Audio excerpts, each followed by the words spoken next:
Netanyahu says new Gaza offensive will start soon. Israeli Prime Minister Benjamin Netanyahu said on Sunday he expected to complete a new Gaza offensive fairly quickly as the UN Security Council heard new demands for an end to suffering in the Palestinian enclave. Netanyahu, speaking after his security cabinet on Friday approved a much-criticized plan to take control of Gaza City, said he had no choice but to complete the job and defeat Hamas to free hostages seized from Israel. Gaza City, the enclave's most populous center, came under escalating Israeli airstrikes late on Sunday. Witnesses said at least 5 people were killed at a sandwich shop in the Sabra neighborhood. Health officials at Shifa Hospital said. Palestinian media said a missile hit a tent used by journalists near the hospital, and the head of Shifa Hospital, Mohammed Abu Salamiya, said on Al Jazeera television that 7 people were killed there. Tank fire was also reported in the area. The Hamas-run Gaza media office said 5 Al Jazeera staff died in the attack, including journalists Anas al-Sharif and Mohammed Kaiket and 3 photojournalists. It said the 5th man was a driver and assistant. Israel's military said it targeted and killed al-Sharif,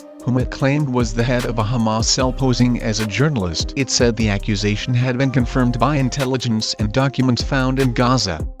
UN Special Reporter Irene Khan said last month the claims were unsubstantiated. Netanyahu's office said late Sunday the Prime Minister had spoken with U.S. President Donald Trump about Israel's plans to take control of the remaining Hamas strongholds in Gaza. Earlier in the day, the Israeli leader said the new Gaza offensive aimed to tackle 2 remaining Hamas strongholds in what he called his only option because of the Palestinian group's refusal to lay down its arms. Hamas says it will not disarm unless an independent Palestinian state is established. It was not clear when the offensive, which would be the latest in successive attempts by the Israeli military to clear the militants from Gaza City, would begin. The timeline that we set for the action is fairly quickly. We want, first of all, to enable safe zones to be established so the civilian population of Gaza City can move out, he added. The city, home to 1 million people before the 2-year-old war, would be moved into safe zones, he said. Palestinians say these have not protected them from Israeli fire in the past. Israel's military chief has voiced opposition to occupying the entire Gaza Strip and has warned that expanding the offensive could endanger the lives of hostages Hamas is still holding and draw its troops into protracted and deadly guerrilla warfare. Netanyahu said his goal was not to occupy Gaza. We want a security belt right next to our border,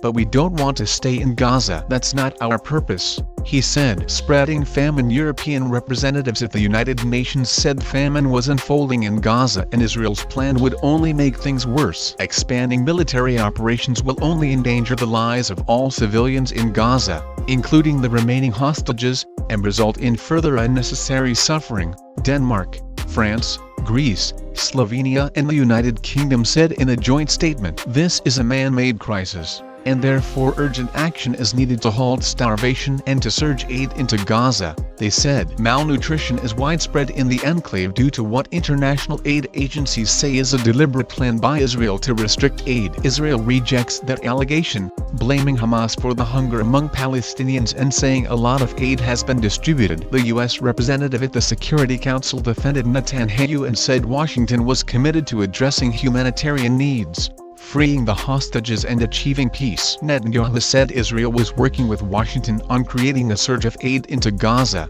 including by land. After his conversation with Trump, the Prime Minister's office said he thanked the president for his steadfast support of Israel. 5 more people, including 2 children, died of malnutrition and starvation in Gaza in the past 24 hours, Gaza's health ministry said, taking the number of deaths from such causes to 217. Including 100 children. The Hamas-run Gaza government media office said a further 23 people had been killed so far in the war by airdrops of aid which countries have resorted to due to the difficulties of getting aid in by road. In the latest case, a parachuted aid box killed a 14-year-old boy awaiting food with other desperate Palestinians at a tent encampment in central Gaza, according to medics and video verified by Reuters. The war began on October 7, 2023. When Hamas-led militants stormed into southern Israel and killed 1,200 people and took 251 hostages, According to Israeli figures, Israeli authorities say 20 of the remaining 50 hostages in Gaza are alive. Israel's offensive since then has killed more than 61,000 Palestinians,